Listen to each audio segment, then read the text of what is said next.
République du Mali, son Excellence Abdoulaye Maïga. Je l'invite à s'exprimer devant l'Assemblée.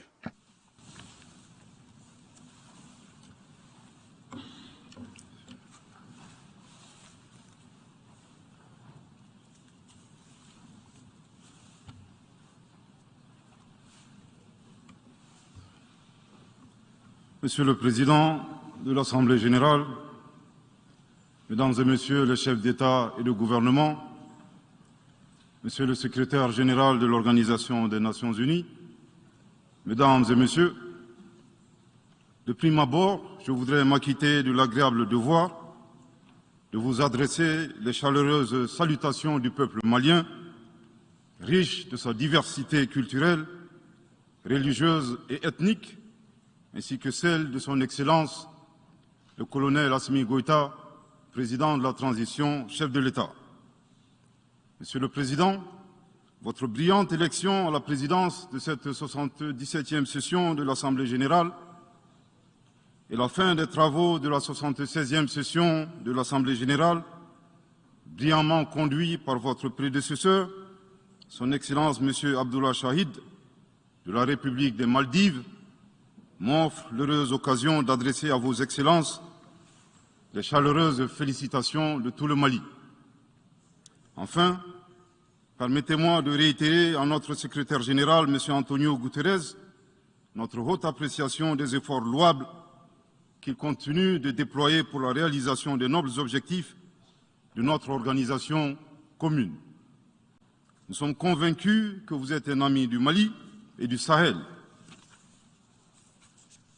L'amitié reposant sur la sincérité, souffrez que je vous exprime mon profond désaccord suite à votre récente sortie médiatique, au cours de laquelle vous prenez position et vous vous exprimez sur l'affaire des 46 mercenaires ivoiriens, qui est une affaire bilatérale et judiciaire entre deux pays frères. C'est évident que la qualification judiciaire des infractions liées à cette affaire ne relève pas des attributions du secrétaire général des Nations unies.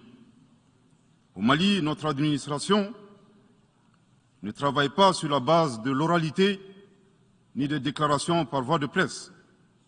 Par conséquent, nous nous en tenons scrupuleusement à la note verbale de la MINUSMA, la mission des Nations unies pour la stabilisation au Mali, référence MINUSMA PROT/NV 226/2022 du 22 juillet 2022, dans laquelle il ressort clairement qu'il n'existe pas de lien entre les 46 mercenaires et les Nations unies. Les récentes synchronisations des actions et l'harmonisation des éléments de langage consistant à faire passer le Mali, mon pays, de statut de victime à celui de coupable dans cette affaire des mercenaires sont évidemment sans effet. Excellence, Monsieur le Secrétaire général, votre position sur l'affaire des mercenaires a été suivie par certains responsables d'Afrique de l'Ouest. Donc, c'est sous votre couvert que nous leur adresserons des messages. À l'endroit du président en exercice de la CEDEAO, M. Umaro Sissoko Embalo, qui affirme, je cite, « On vient de voir avant-hier la déclaration du secrétaire général des Nations unies qui dit que ce ne sont pas des mercenaires. Moi, à la place des Maliens, j'aurais relâché ces 49 soldats. » Fin de citation. Je voudrais très respectueusement signifier à ce dernier qu'il existe un principe de subsidiarité, d'ailleurs au contour flou entre la CEDEAO et les Nations unies, et non un principe de mimétisme. Également, il est important de lui préciser que le secrétaire général des Nations unies n'est pas un chef d'État et le président en exercice de la CEDEAO n'est pas un fonctionnaire. Par conséquent, il serait indiqué qu'il ne banalise pas la CEDEAO.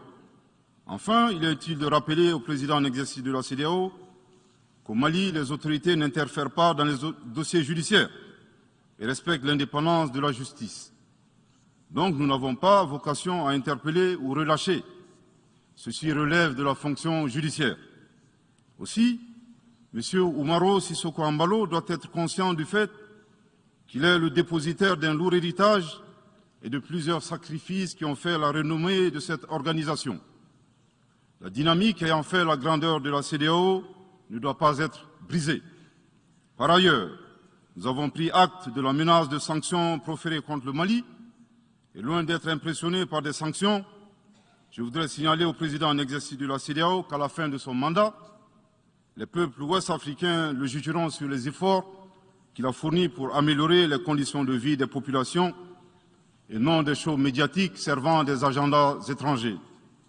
À l'endroit de M. Bazoum, il remarquera que le gouvernement de la transition n'a pour le moment jamais réagi à ces propos injurieux pour deux raisons cumulatives. La première raison tient au respect de l'héritage laissé par nos ancêtres, qui consiste à ne pas répondre aux injures par des injures. La seconde relève de l'identité de M. Bazoum, l'étranger qui se réclame du Niger. Nous savons que le peuple nigérien, frère du Mali, se distingue par des valeurs sociétales, culturelles et religieuses très riches. M. Bazoum n'est pas un Nigérien, son comportement nous le reconforte totalement dans notre constat. Excellence, Monsieur le Secrétaire général, le Mali tirera toutes les conséquences de droit de vos agissements. Devant Dieu et en leur âme et conscience, nous demandons à ceux qui refutent notre version d'indiquer s'ils accepteront que les militaires ayant dissimulé leurs identités en mettant sur leur passeport qu'ils sont peintres, maçons, etc., avec des armes débarquent dans leur aéroport sans que le pays de destination n'ait été au préalable informé et dans le dessein funeste de déstabiliser ce pays. S'ils ne l'acceptent pas en tant qu'État, si cela n'est pas possible à Lisbonne ou ailleurs, le Mali non plus ne l'acceptera pas en tant qu'État et ce ne sera pas non plus possible à Bamako ou dans une autre localité malienne. Monsieur le Président, une nouvelle ère des solutions porteuses de changement pour relever des défis interdépendants. Thème de cette 77e session de l'Assemblée générale, suscitera l'espoir de meilleurs jours pour le Mali, à la condition que le bilan sans complaisance de l'ancienne ère soit établi, que les enseignements soient tirés et que les recommandations objectives soient formulées. Une fois cet état franchi, je ne doute pas qu'à travers notre action collective, nous réussirons à pacifier les multiples foyers de tension dans le monde, mais aussi à promouvoir un développement harmonieux et lutter efficacement contre les pandémies, la dégradation de l'environnement et le réchauffement climatique, les inégalités, les politiques de domination et de prédation des ressources. Depuis le mois d'août 2020, le Mali, mon pays, se trouve dans un processus de transition qui prendra fin le 26 mars 2024 par le transfert de pouvoir aux autorités élues. D'ici à cette échéance et conformément aux recommandations des Assises nationales de la refondation, les autorités de la transition se sont engagées dans deux chronogrammes convenus avec la CEDEAO à faire des réformes politiques et institutionnelles avant d'organiser des élections dont l'objectif ultime est de refonder l'État malien, afin qu'il réponde aux aspirations profondes et légitimes de notre peuple à la paix, à la sécurité, à la bonne gouvernance, au développement et à la stabilité institutionnelle durable au Mali. Dans cette perspective, je suis heureux de souligner que certaines avancées majeures ont déjà été réalisées, notamment la promulgation de la loi électorale, qui comprend entre autres la création de l'autorité indépendante de gestion des élections, dont l'installation est à un stade avancé, ainsi que la mise en place d'une commission composée d'éminentes personnalités de toutes les composantes de la société malienne, chargée de la rédaction de la nouvelle Constitution. Monsieur le Président, sur un autre plan, peu de gens savent que le Mali est le seul pays au monde dans lequel se superposent et se déroulent simultanément 4 types d'insécurité: le terrorisme, les conflits communautaires manipulés par les terroristes et leurs sponsors étatiques étrangers, la criminalité transnationale organisée et les actions violentes d'individus isolés. Parallèlement à ce processus de retour à l'ordre constitutionnel, le Mali continue de mener une lutte sans merci contre les acteurs de l'insécurité, en particulier les groupes extrémistes qui sont responsables de toutes sortes d'abus contre nos paisibles populations.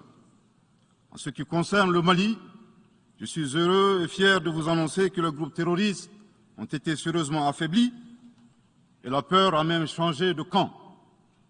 Cependant, ces groupes criminels gardent encore et toujours une certaine capacité de nuisance dans leur tentative désespérée de porter atteinte à notre intégrité territoriale et de terroriser nos populations.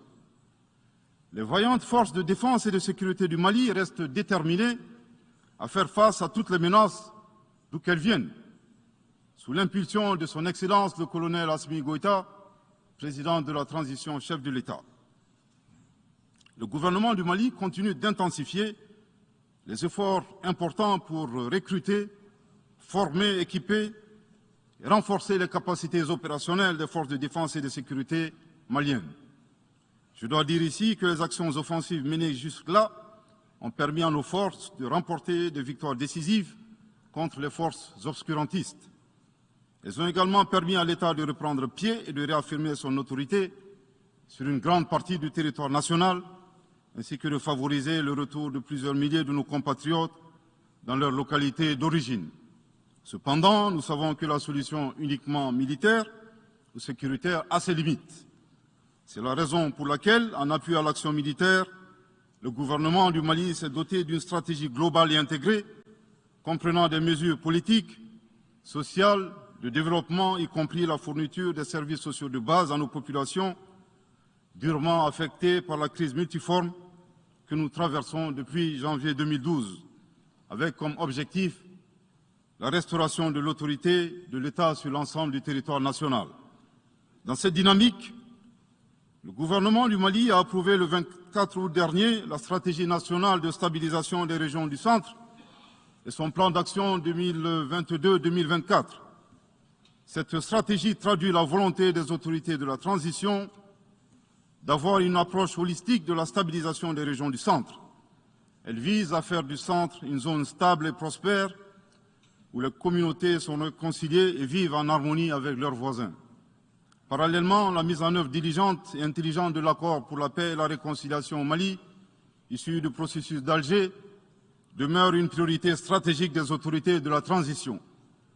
En tant qu'instrument pacifique de résolution durable de crise que traverse le Mali dans sa partie nord, je dois dire que je suis particulièrement heureux des conclusions de la deuxième réunion de niveau décisionnel des parties à l'accord, tenue à Bamako du 1er au 5 août 2022. Cette importante réunion qui a regroupé les parties signataires et la médiation internationale a permis de lever certains obstacles afin de relancer le processus de mise en œuvre de l'accord. Poursuivant cette dynamique positive et progressive du processus de paix, la 6e réunion de haut niveau du comité de suivi de l'accord, CSA, s'est tenue à Bamako il y a à peine quelques semaines, le 2 septembre 2022. Cette session du CSA est un signal fort de la volonté des parties à s'engager dans une nouvelle dynamique en vue de parachever la mise en œuvre de l'accord. Je réaffirme ici notre attachement à ce processus dont la réussite demeure l'une des conditions sine qua non de la stabilité durable du Mali.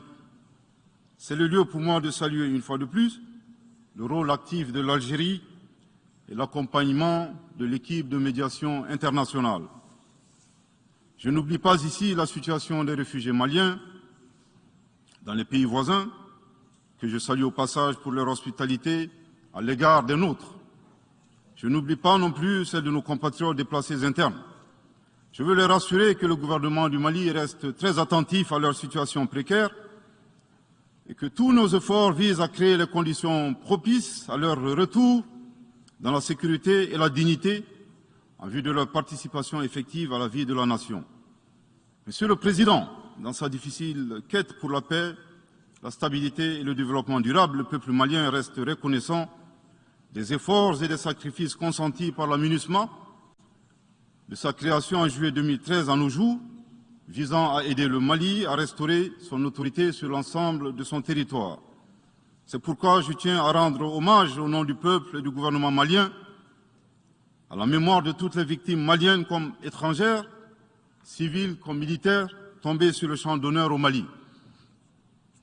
Cela dit, il nous faut reconnaître que près de 10 ans après son établissement, les objectifs pour lesquels l'aménagement a été déployé au Mali ne sont pas atteints, et ce, en dépit des nombreuses résolutions du Conseil de sécurité. C'est pourquoi le gouvernement du Mali réitère sa demande, maintes fois exprimée, d'un changement de paradigme, d'une adaptation de la MINUSMA à l'environnement dans lequel elle est déployée et d'une meilleure articulation de cette mission avec les autorités maliennes. Dans cette perspective, il est extrêmement important pour la MINUSMA de rester une force d'appui au Mali dans sa quête de stabilité. Le gouvernement du Mali dénonce les influences extérieures négatives et les tentatives d'instrumentalisation de certaines entités légalement présentes au Mali pour servir des agendas cachés, y compris à travers l'exploitation de la question des droits de l'homme aux fins de déstabilisation. Monsieur le Président, le monde se souviendra qu'après avoir été abandonné en plein vol le 10 juin 2021 par la France, qui a unilatéralement décidé de retirer la force Barkhane du Mali, mon pays a été ensuite poignardé dans le dos par les autorités françaises. La précision est d'autant plus utile que nous refusons tout amalgame avec le peuple français que nous respectons. Les autorités françaises, profondément anti-françaises, pour avoir régné les valeurs morales universelles et trahi le lourd héritage humaniste des philosophes des Lumières, se sont transformées en une junte au service de l'obscurantisme. Je répète, les autorités françaises, profondément anti-françaises, pour avoir régné les valeurs morales universelles et trahi le lourd héritage humaniste des philosophes des Lumières, se sont transformés en une junte au service de l'obscurantisme. Je répète pour une dernière fois. Les autorités françaises, profondément anti-françaises, pour avoir régné les valeurs morales universelles et trahi le lourd héritage des philosophes des Lumières, se sont transformés en une junte au service de l'obscurantisme. Obscurantisme de la junte française nostalgique de pratiques néocoloniales, condescendantes, paternalistes et revanchardes, qui a commandité et prémédité des sanctions inédites, illégales, illégitimes et inhumaines de la CEDEAO et de l'UEMOA contre le Mali et mon pays. Après plus de 10 ans d'insécurité et en fait des milliers de morts, autant de réfugiés et de déplacés internes, n'est-ce pas un sacrilège de mettre une population malienne victime de l'insécurité dans un pays enclavé sous embargo pendant 7 mois, en procédant à la fermeture des frontières et la saisie des comptes financiers du Mali. Grâce à sa résilience et à la solidarité de pays amis et des peuples africains, le peuple malien a tenu et a déjoué les pronostics de ses adversaires. Obscurantisme de la junte française qui s'est rendue coupable d'instrumentalisation des différences ethniques, en oubliant si vite sa responsabilité dans le génocide contre les Tutsis au Rwanda, coupable également de tenter désespérément de diviser les Maliens, enfants d'une même famille.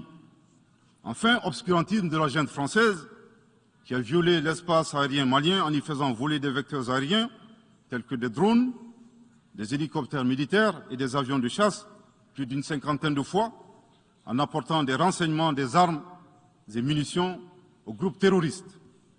Afin de se donner une bonne conscience, la junte française accuse le Mali de n'avoir pas été reconnaissant en se gargarisant de la mort regrettable de 59 soldats français au Mali lors de diverses opérations de lutte contre le terrorisme.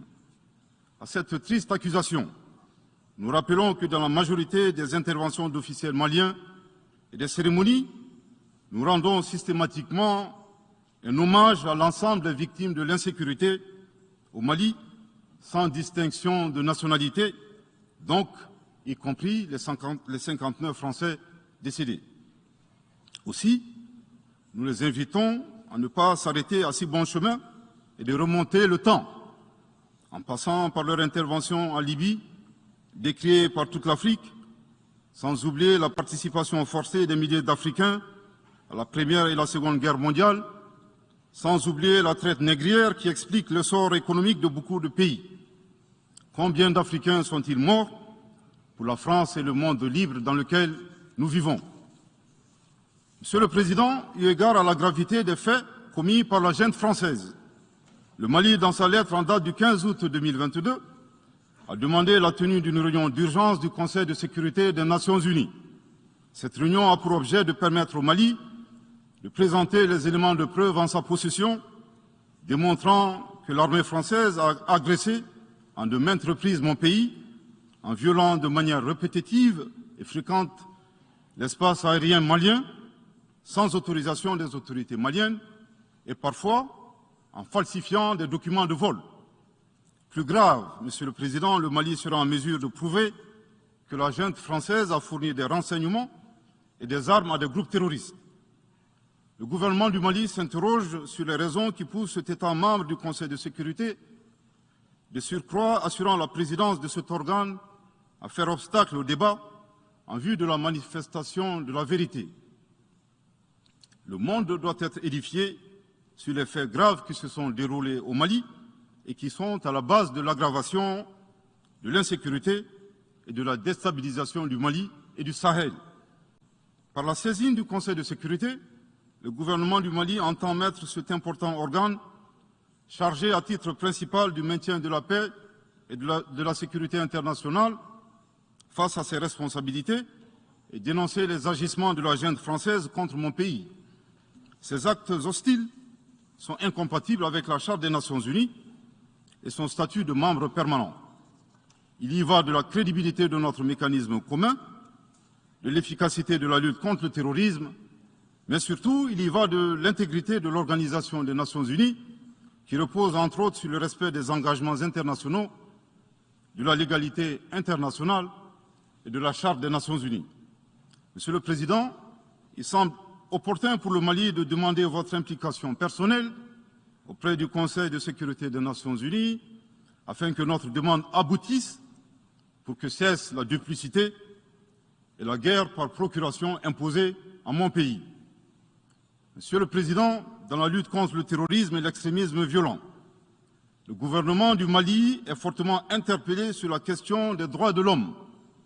Je tiens à souligner que les droits de l'homme constituent avant tout des valeurs qu'incarne chaque Malien. Aussi, le gouvernement du Mali reste déterminé à les respecter et à les faire respecter, conformément à sa politique de tolérance zéro contre l'impunité.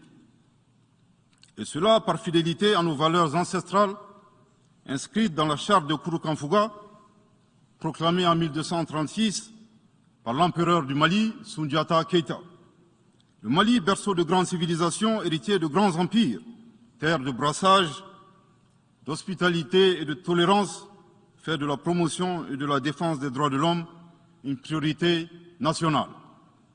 C'est pourquoi je réaffirme avec force que les opérations militaires des forces de défense et de sécurité du Mali sont conduites dans le strict respect des droits de l'homme et du droit international humanitaire. Cependant, comme je viens de le souligner, le gouvernement du Mali s'oppose avec véhémence à l'instrumentalisation de la question des droits de l'homme à des fins politiques, de positionnement, voire de chantage ou d'intimidation. De même, nous regrettons la sélectivité observée entre les droits des populations dont des villages entiers sont massacrés et rasés, qui ne suscitent presque pas d'indignation particulière, et la manipulation communicationnelle faisant passer des terroristes neutralisés sur le champ de bataille pour des civils innocents. Monsieur le Président, pour terminer, je dirais que le peuple malien a décidé de prendre son destin en main. Il soutient pleinement le gouvernement dans la refondation du Mali, ainsi que le retour à un ordre constitutionnel apaisé et sécurisé en mars 2024, à l'issue d'élections libres, transparentes et crédibles. La réalisation de ces vastes chantiers exige du gouvernement de poursuivre et d'intensifier les efforts en vue de l'amélioration continue de la situation sécuritaire dans le pays et de la protection des personnes et de leurs biens. À cet égard, je me réjouis de la tenue à Lomé, le 6 septembre dernier, de la 3e réunion du groupe de suivi et de soutien à la transition. Les conclusions de cette importante rencontre, notamment la reconnaissance des progrès réalisés par la transition et les appels lancés en faveur de la mobilisation de tous les partenaires du Mali pour consolider leur appui politique, économique, technique et financier à la République du Mali, ainsi que pour soutenir les efforts des autorités de la transition du Mali en vue d'un retour harmonieux à l'ordre constitutionnel.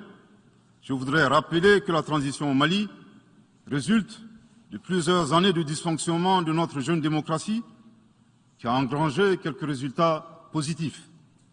Malheureusement, à l'heure du bilan, les passifs sont plus importants que les actifs, d'où la survenance de la transition.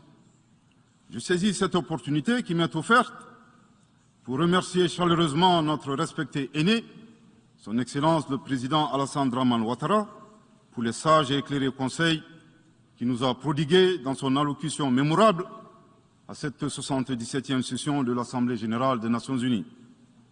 Je voudrais le rassurer que les autorités de la transition malienne n'ont d'autres objectifs que de faire des réformes politiques et institutionnelles avant d'organiser des élections, tout en luttant obstinément contre le terrorisme.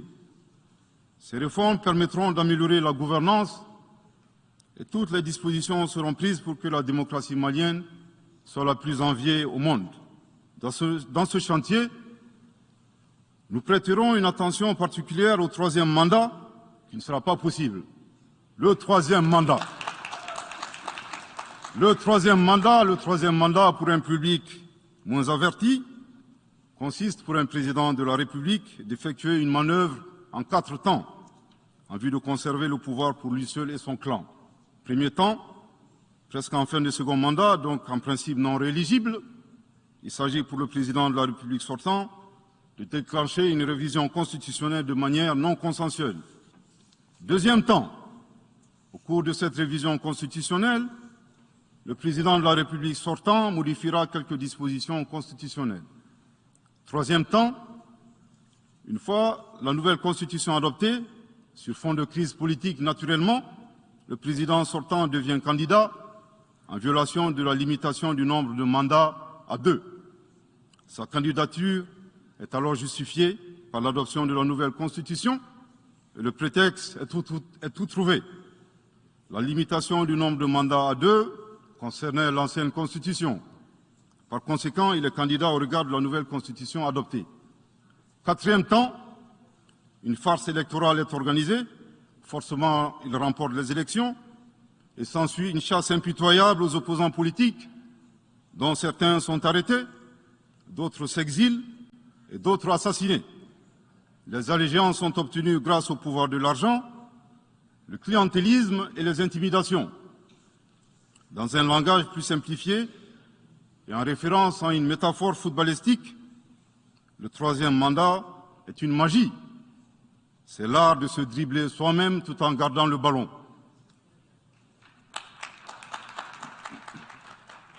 Excellence, Monsieur le Président Ouattara, vos conseils nous rappellent la triste histoire du chameau qui se moque de la bosse du dromadaire. Malgré les efforts tangibles de la transition malienne, dans la mise en œuvre des chronogrammes des réformes politiques et institutionnelles et celui des élections, salués par la communauté internationale, Madame la ministre des Affaires étrangères de la junte française, à qui le Mali n'a pourtant rien demandé, a estimé qu'il n'y avait pas eu de progrès, oubliant que nul ne peut aimer le Mali plus que les Maliens eux-mêmes. Sa position singulière et son adversité ne nous surprennent guère. Victor Hugo, dans Claude Gueux, a classé le genre humain en 2 catégories, en indiquant, je cite, qu'il y a des hommes qui sont fers et des hommes qui sont aimants. Fin de citation. Madame le ministre, dont il s'agit malheureusement, n'est ni fer, ni aimant, elle est hideusement sui generis. Devant l'incertitude et les situations étrangères, le peuple malien adopte une attitude prudente. C'est ce que l'écrivain et le sage Amadou Hampâté-Bâ met en relief en conseillant dans l'étrange destin de Wangrin que, je cite, « Si observer est une qualité, savoir se taire préserve de la calamité ». Fin de citation. Madame le ministre de la junte française, le Mali vous conseille de vous contenter d'observer sa situation. C'est l'occasion pour moi de saluer les relations de coopération exemplaires et fructueuses entre le Mali et la Russie, tout en réaffirmant que le Mali reste ouvert à tous les partenaires qui souhaitent l'aider à relever les défis multiples qui l'assaillent, dans le respect strict de sa souveraineté, de son unité et de la dignité du peuple malien. Le Mali rappelle que, conformément à la vision du colonel Assimi Goïta, président de la transition chef de l'État, 3 principes guident l'action publique nationale. Premier principe, le respect de la souveraineté du Mali. Deuxième principe, le respect des choix stratégiques et de partenaires opérés par le Mali. Troisième principe, la prise en compte des intérêts vitaux du peuple malien dans les décisions prises. En application de ces principes, le Mali reste disposé à poursuivre et à renforcer ses relations de bon voisinage avec l'ensemble des pays qui l'entourent. De même, le Mali, fidèle à son engagement panafricain, continuera à œuvrer au sein des organisations sous-régionales et régionales pour la réalisation de l'intégration africaine. Également, l'atteinte des objectifs de la transition requiert l'accompagnement de l'ensemble des partenaires du Mali, y compris les Nations Unies. J'en appelle donc aux amis du Mali à rester mobilisés aux côtés du gouvernement en vue de l'aider à relever ensemble ces défis importants. Pour la grande majorité des États du monde, convaincus par le respect mutuel et le partenariat gagnant-gagnant, je leur garantis que les portes du Mali leur sont grandement ouvertes et les Maliens les accueilleront les bras ouverts. Pour la minorité qui serait tentée de ne pas respecter ces principes, nous leur promettons qu'ils feront face à des millions de Assimi Goïta, soucieux de défendre leur honneur, leur dignité et leurs intérêts vitaux. Je terminerai en donnant 2 conseils aux nostalgiques de la domination. Ayez le sens de l'empathie en traitant les autres comme vous voudrez être traités ou en ne faisant pas aux autres ce que vous ne voudrez pas qu'on vous fasse. Le second conseil, revoyez vos copies, revoyez vos modèles, revoyez vos logiciels pour intégrer le changement de mentalité et l'évolution du monde dans vos grilles de lecture et d'analyse.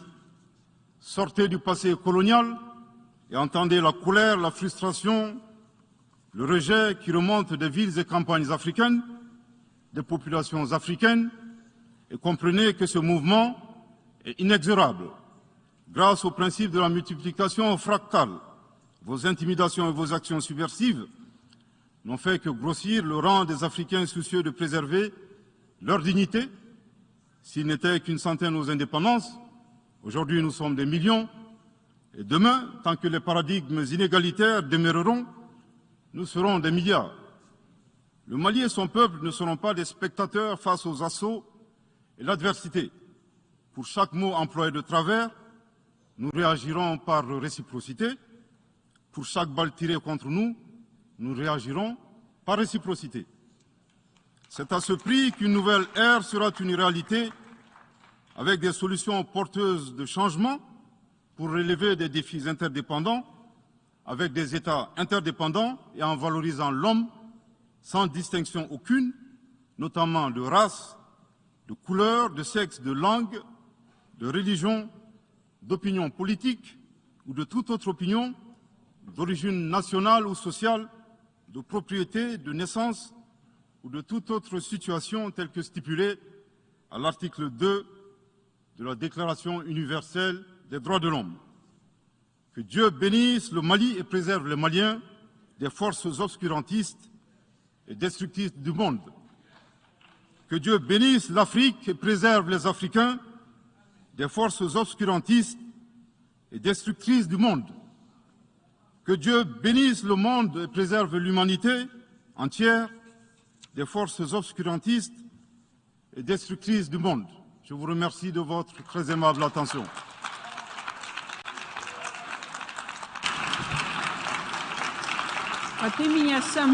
Au nom de l'Assemblée générale, permettez-moi de remercier le Premier ministre par intérim de l'Excellence du Mali pour la déclaration qu'il vient de faire. Je prie le protocole d'escorter son Excellence.